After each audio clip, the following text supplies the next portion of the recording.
Musnad al-Imam Ahmad and in the Sunan of Abi Dawood and al-Nasa'i, Muadh ibn Jabal, may Allah be pleased with him, once said, the Prophet ﷺ took my hand once and said, "O Muadh, Wallah, I love you. Wallah, I love you." And Muadh said, "By Allah, I love you back, O Prophet of Allah." Then the Prophet said to me, "O Muadh, do not leave these phrases, these words at the end of every salat.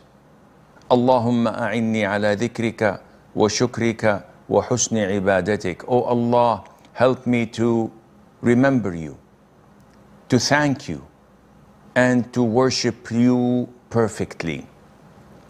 This beautiful hadith has many benefits, but the time is not sufficient.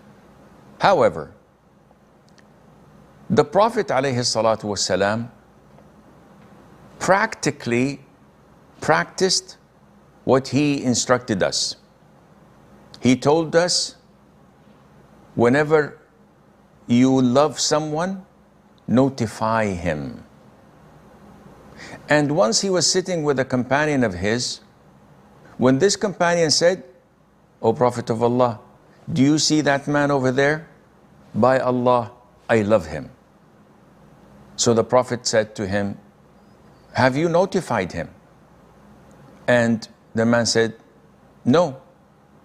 So the Prophet said, alayhi salatu wasalam, "Go and notify him." So the man went to him and said to him, "I love you for the sake of Allah." And the man said, "May Allah Azza wa Jal love you back." Of course, we Muslims understand the meaning of to say "I love you." It's not like the Westerners or the people with the corrupt minds think. It has nothing to do with homosexuality or something that is weird. The Prophet said, alayhi salatu wasalam, the highest levels and knots of Iman is to have allegiance in Allah and enmity in Allah, and to love for the sake of Allah and to hate for the sake of Allah. So when we love someone for the sake of Allah, we love him because he's close to Allah, he offers his rituals according to what Allah commanded, he stays away from sins. We love him for the things that he does that draws him closer to Allah. And when we hate an individual, we don't hate him because of his skin color or his ethnicity or his social status or his richness or poorness. We hate him because of the sins that he's committing that draws him further away from Allah Azza wa Jal. Now the Prophet sallallahu alaihi wasallam used to love the companions. Some, he loved them more than others. Once he saw a gathering from the companions, from the Ansar, from the inhabitants of Medina, who hosted and accepted the migrants from Mecca. He saw them coming from a wedding. So he stood up and said, "By Allah, you are the most beloved people to my heart."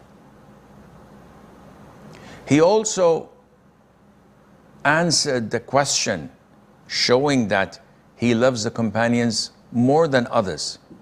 They're not in the same level. Amr ibn al-As, may Allah be pleased with him, asked him once, "Who among the people is the most beloved to you?" The Prophet said, alayhi salatu wasalam, "Aisha."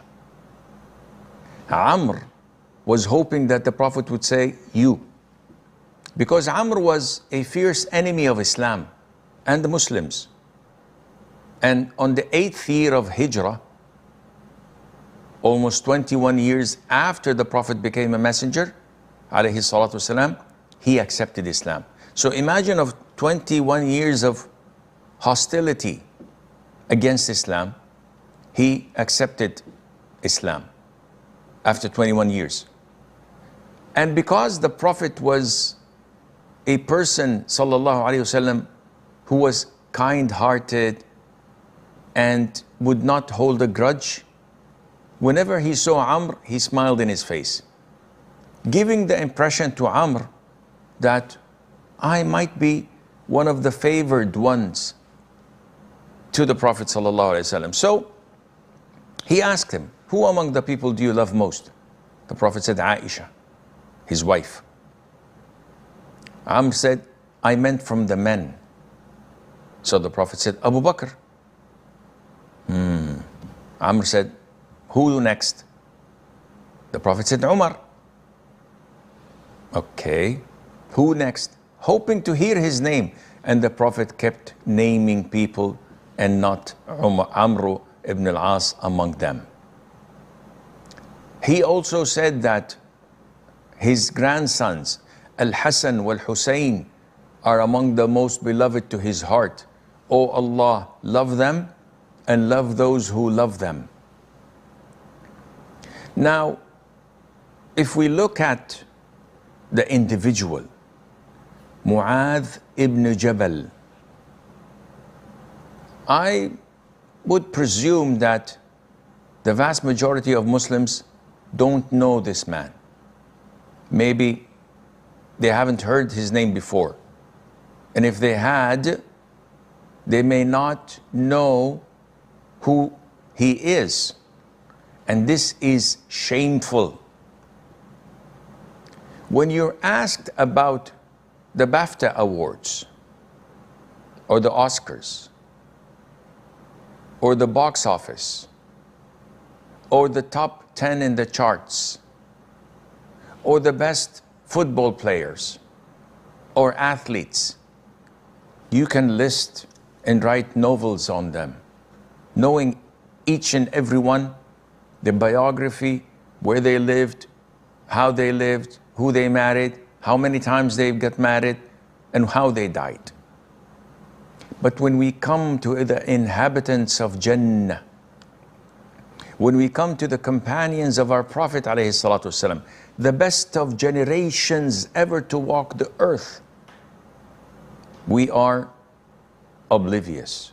We are in total ignorance. We are blacked out. We have nothing.